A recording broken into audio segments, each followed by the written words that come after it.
emphatic win by the Collingwood Football Club.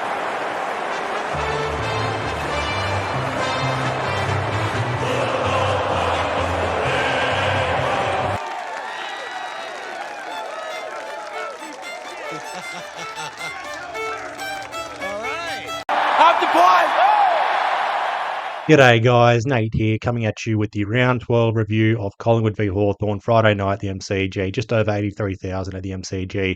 Collingwood 51-point winners, 16-11, 107 to Hawthorn, 8-8, 56, and it feels so fucking good. Round 19, 2024, Hawthorn beat us by 66 points. I was embarrassed to be a Collingwood fan that day, more so for the performance and the efforts overall. Jack Ginnivan, 31 disposals, 2 goals, 3 Brownlow votes. Just sank our season that day, done and dusted. To turn it around as well, I mean, to go from being embarrassed to be a fan against an opposition to the next time we play them, to be so proud of my team, to be so proud to be a Collingwood supporter, to be so proud of Collingwood. Just magnificent. It was just fun to watch. I was struggling to start this video and also trying to structure this video for how it was going to end, but I'm just going to waffle on for the next few minutes. I don't have the stats to bring up for this one because, to be frank, the stats don't tell the story. We lost the contested possessions. We lost the clearances yet again. That's 4 weeks in a row. It's surprising, but when you're plus 44 in tackles, just for perspective as well, Hawthorn in the third quarter laid 7 tackles. We laid 6 tackles inside 50 for the quarter. So put that into perspective. Hawthorn, I think it was James Warple and Lloyd Meek, I have to double check, 4 tackles each. They had the most tackles for Hawthorn. We had about 10 players who have 4 or more tackles for this game. So the pressure was just magnificent. The defensive setup just choked Hawthorn away here. Surprisingly as well. It's an amazing trait actually to control the footy when you don't have the footy.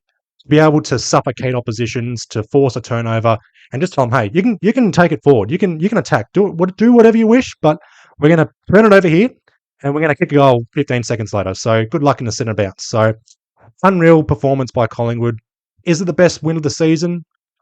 I would say it is. Yeah, we beat Brisbane by 52 points. They were coming off a 5-day break off the other round. We just beat our bogey side by 51 points. It's our biggest win against Hawthorn in 15 years. Vindication, revenge. It just felt so good. Welcome to the House of Pain. Welcome to the House of Fun. So I'm still trying to make sense of this win and game and try and dissect it the best I can. Just fun to watch. I've watched the KO Mini. I'm going to likely watch the full replay Sunday, but first quarter of this game, I've got to give it to Hawthorn though. They took the game on. They used the corridor. They attacked going through the corridor. Jack Ginnivan kicking 2 early goals as well. He had a very good first half, particularly the first quarter. 4 points at quarter time. They were winning, not dominating most of the stats, but they're winning most of the key stats and metrics. Didn't feel like we were at our best. We still had a few areas to work on. That's typically our first quarters, though. I think that's just a side effect of being too old, not too slow, but that's definitely a side effect of being too old. It takes a while to get into the game, work on our key metrics. We don't win games during the first quarter or set up games at quarter time. Just things to work on, try and nullify the opposition's key strengths and areas there. For this one, though, Hawthorn, they attacked the corridor. I think teams are realising as well, yeah, there's a way to beat Collingwood, but you're going to have to work super fucking hard to do so. So first quarter, no issues with Hawthorn there. We missed a few key opportunities.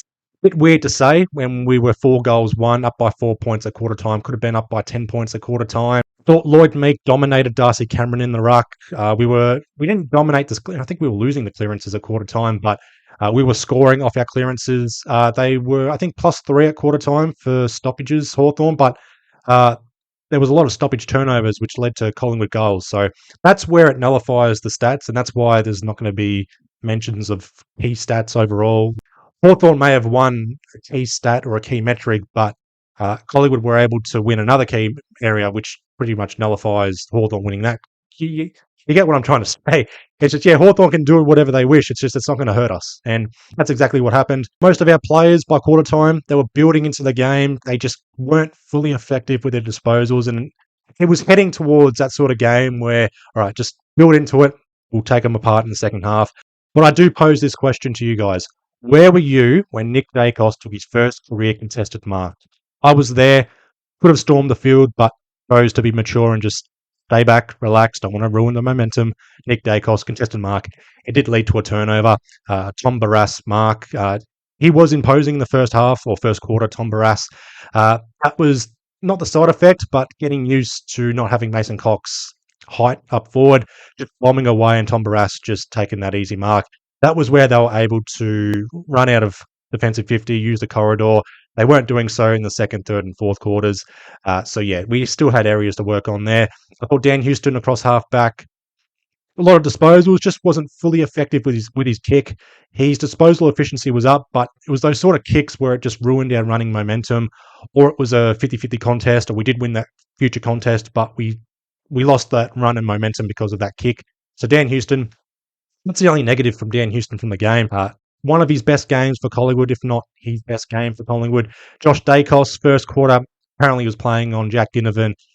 So, yeah, we've got a culprit for why Jack Ginnivan was kicking those 3 goals. It was because Josh Dacos was trying to roam off him. So you get punished for doing that sort of thing. But Josh Dacos, looking back on this game as well, it's a bit of a debate on who probably played the worst game for Collingwood here. Second quarter was where it was starting to build into a dominating Collingwood performance. And this is me being a bit naive. And looking back on this, you can say, oh, yeah, sure. But said during the second quarter that it just feels like we can blow Hawthorn away here. This was a few minutes after Jack Gunston took that contested mark in the goal square and kicked that goal. They got to within a kick. Maybe this was after the Myercheck set shot goal where we got some breathing space, but it just felt like I'm on level 4 behind the goals, and I saw the defensive structure, how we were setting up, how we were intercepting and turning it over, or forcing that turnover and making them pay. And it was just so clinical, so professional. If you're a neutral that's trying to analyze this game or try and nitpick and try and understand why teams win games and how they set up and how they're so efficient, I implore people to go to a Collingwood game. Just look at our setup defensively. Look at how we set up behind the ball, how we set up in stoppages, how we set up forward as well. It's just amazing to watch. It's just so clinical to watch. And the second quarter was where Hawthorn was starting to get suffocated. There was that one centre bounce. I think it was a free kick, not the one that led to the Jack Ginnivan goal. It didn't lead to a Hawthorn goal. It led to a Collingwood goal intercepting. They forced it long. Like, they got the free kick. They tried to take the quick advantage. They just pumped it long. We took the intercept mark and we were out wing side. So we were forcing, again, it's that skill where we control the footy when we don't have the footy. We're 2 steps ahead. We know where they're going to kick it to. We know where we're going afterwards, and they can't do a damn thing about it. So half-time, we're up by 4 goals. It's Hawthorn. It's our bogey side. They know how to pick us apart. They know how to bounce back. I was expecting a fight back.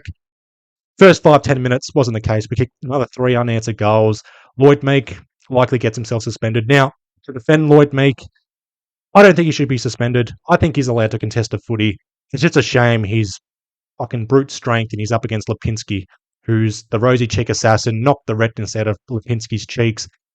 Very good stuff from Lipinski, taking that mark, kicking the goal as well as a 50-metre penalty, but kicking that goal and getting that HI. It's a little bit weird now. He's allowed to kick the goal and then gets assessed and he's out for concussion. Why have I gone through the third quarter and have not mentioned Jamie Elliott's brilliance? 5 goals for the game. That 5th goal, by the way, that was the goal. He's him. Jamie Elliott is him. He's the best small forward in the competition right now. He's not the best forward in the competition. I know people are going to say that. He's equal Coleman right now. It's a brilliant feat right now for Jamie Elliott. 33 goals for the season. He kicked his 200th career goal on the MCG as well. He's in the form of his life. He had Josh Battle on him in the first half, and it's not to fault Josh Battle at all. I mean, just that little bit of breathing space was enough for Jamie Elliott to make Hawthorn pay. The 4th goal, his run-down tackle, wasn't even a run-down tackle, just his tackle on CJ, and then the 5th goal as well. My God, best goal of the season for Jamie Elliott. But Jamie Elliott, form of his life, what more can be said? Myercheck kicking 4 goals as well. Nick Dacos taking a contested mark as well, 30-plus disposals. Could have been tagged, so that's something Hawthorn need to look at. And we expect to bounce back from Hawthorn. This is just bragging rights against Hawthorn. We do play Hawthorn again this season, so indication for us here, Hawthorn will be looking at this game here, putting on the whiteboard next time we play them. They'll be looking for revenge, so we've got to be prepared for that. Still side bottom, 27 disposals, 2 goals, best on ground for me. The best highlight from me for side bottom was 4 bounces along the wing, having Jack Ginnivan try and chase. I say that generously as well, trying to chase. That was poetry in motion. It was just so slow. That fourth quarter was just in Scott Pendlebury time. Just kick the kick, chip it away, waste time, just working on things as well.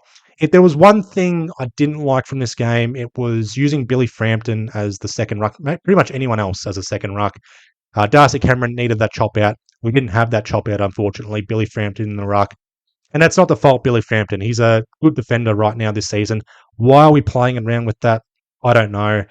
I saw Ned Long pinch hitting in the ruck. I saw Brody Myercheck up forward pinch hitting in the ruck. I thought we lost, or it cost us a couple of goals with the forward 50 structure and stoppages as well around the ground without Darcy Cameron involved. Hawthorn's not a good stoppage side. It's weird to say that. They're full of bulls, but they just don't get that separation in stoppages. That's surprising for a Hawthorn side.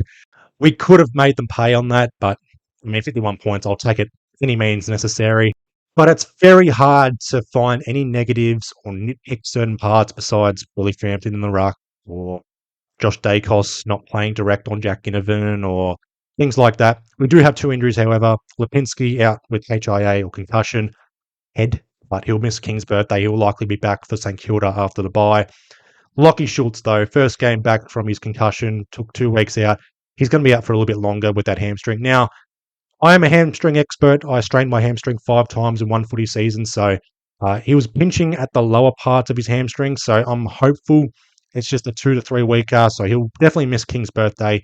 He might miss St Kilda. St Kilda's 3 weeks away, and then West Coast, that's exactly 4 weeks from the time he injured his hamstring, so he'll be touch and go most likely for the West Coast game. And I think it's the good game as well to bounce back or return. Sorry, not bounce back, return. He doesn't need to bounce back. Lockie Schultz had 6 tackles up until that injury as well.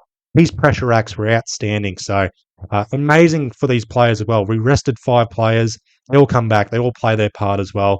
The depth we're showing as well, magnificent. But just on Lockie Schultz. And that's the thing as well. Like I say a negative and it just leads to a positive. But for Lockie Schultz, 3 to 4 weeks, that's just my early observation on that. We've got coverage. Will Hayes can come in. Oleg Markov can come in. Maybe Mason Cox comes in. Second ruck against Max Gawn for King's birthday. Not a like-for-like replacement, but we've got the coverage. We can go a little bit taller up forward. We can go a little bit zippy up forward as well. We could swing someone up forward for Lockie Schultz. Who knows? And maybe for Lockie Schultz, first game back against a team like St Kilda or West Coast, most likely, start as a sub. Play a quarter, build into it. But for Collingwood fans, 51-point winners. Magnificent individual performances all around for Collingwood. One of our best wins of the season. There's 6 inclusions for the VFL Round 10 game v Box Hill today, Saturday afternoon, 2:05 p.m. start. Will Hayes, Will Parker, Oleg Markov, Mason Cox all coming back in. And our 2 mid-season recruits, Rowan Steele, Noah Howes all playing as well. 14 AFL listed players up against Box Hill. It is in Box Hill, so I'll just stream the game. I can't be fucked going to Box Hill for this game. And knowing me as well, anytime I'm in Box Hill, Collingwood or any of my sports teams always lose. So half the battle's won when I'm not going to Box Hill for this game. I'm just going to stream it, and then I'll do a VFL report straight after the game. So Saturday night, I'll upload the VFL report. So double uploads today.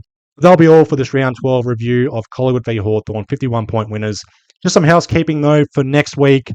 I'm going to have a King's birthday preview.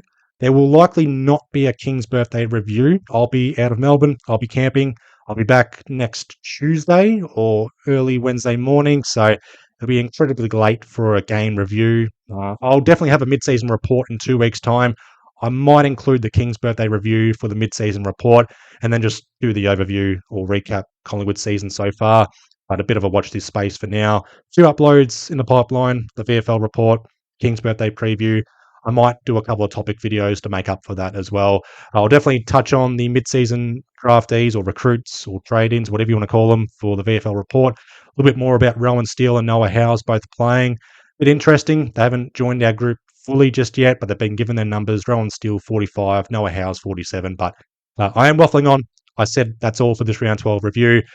Make sure you guys like, comment, subscribe, share it, recommend it, do whatever you want. Hope you guys have a very good weekend. I'll put the feet up and relax. Be well, stay safe, make pies out.